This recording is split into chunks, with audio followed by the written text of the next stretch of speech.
That was scary. That was actually really scary, but not super scary because I know she's a professional. She's not going to hit me in the face.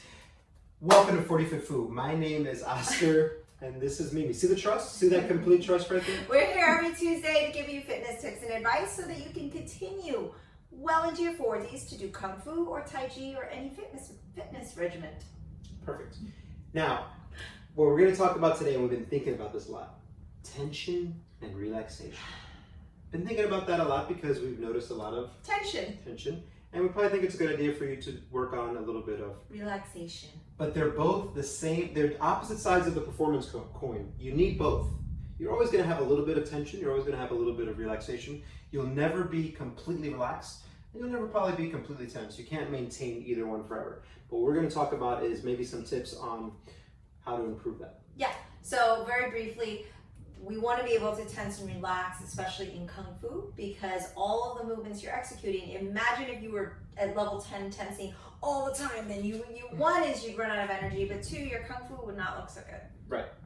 So tension really is strength, but too much tension will just make you slow. We need the right amount of tension. And one thing that you had brought up before was the question that we get a lot.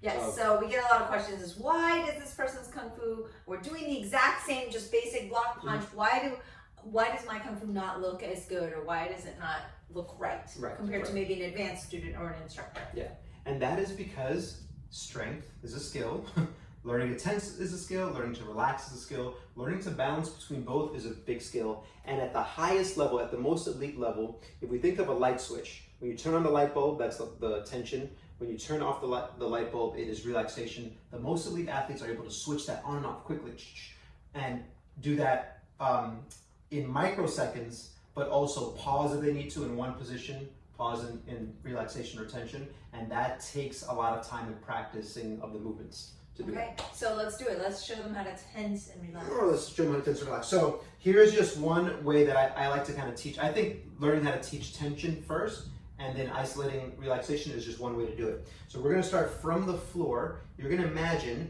that you are sprouting through the floor, rooting. As martial artists, we talk about the rooting, driving our feet through the floor, but we're also going to grip and rip the floor with the bottoms of our feet. So now we've got a strong, really base from our feet and our ankles. I like to visualize my whole entire leg like an open zipper, and you're just going to zip everything up, zipping everything tight, tight, tight, squeezing, zipping your legs up, all this tight, squeezing your butt hard, as if you're cracking a walnut with your butt cheeks, bracing your abs as if you're bracing for the hardest punch that's coming at you.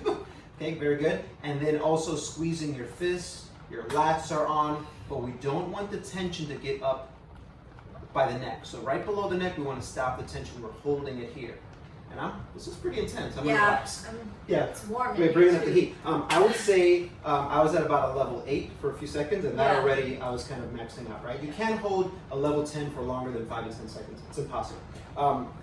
Even to get to level 10 takes practice. So you probably, if you don't practice tension, you won't get to 100% maximum contraction for maybe 2 or 3 months of consistent practice, at least.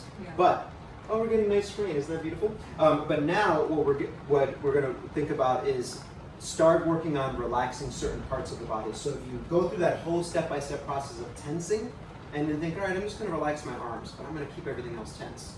Or I'm going to tense up again, I'm going to relax my leg, but I'm going to try to keep. So this is a way, that's hard, right? That's kind of a tricky one. But that's one way to start thinking about learning tensing and relaxation, and then it translates to a nice fluid, beautiful punch like what Mimi did earlier. Bam! And I like the slow motion there. I did that particular move specifically because it's not as linear as that straight punch. So we have a lot of that raking fist, which is a lot of tension in one area, fluidity in another, and then learning to tense at the last moment. And that is, like you said, a skill. And honestly, one of the big things that Oscar's really brought to our Kung Fu game with his sports science and approach has been explaining it. Like for me, I'm like, I don't know, I just do it. I've always done it this way, and to be able to explain it better to all of you hopefully is helpful. And like he said, there's so many different ways to approach this. Even in meditation, when you lay down, there's tension and relaxation to help you sleep better. And we could go through a slew of different exercises, but try this first. Let us know how it goes. And we do want to mention our 100th episode is coming up. So we would love more feedback as we go through these last few episodes, reaching our milestone, our 100 milestone. So we're really excited about that. Thank you guys for joining us on this journey. It's been a lot of learning for us as well. So this has been good. But in terms of tension and relaxation, do you have anything else to leave them with? No, Mimi brought up a good point, which is some parts have to be tense in order for others to be relaxed. Think of the things that are closer to your center have to be tense in order for the things that are outside to be relaxed. So we call that stability. Yeah, so we call that proximal stiffness to have distal mobility. So in the punch, for example, Mimi had to have a stiff midsection in order to have a mobile shoulder to then at the last second to tense that up. And you can just practice this at home. Try wiggling your fingers as fast as you can. You cannot do that unless you have stiffness in the wrist first, right? Same thing here. If I want to move my wrist really fast, I have to have a little bit of stiffness in the elbow, right? So just think of that concept and work on that tension. And I think with practice, maybe one day we can all try to look nice and smooth like me over here. We're all working on it. Thank you guys for joining us. We'll see you next week. Bye.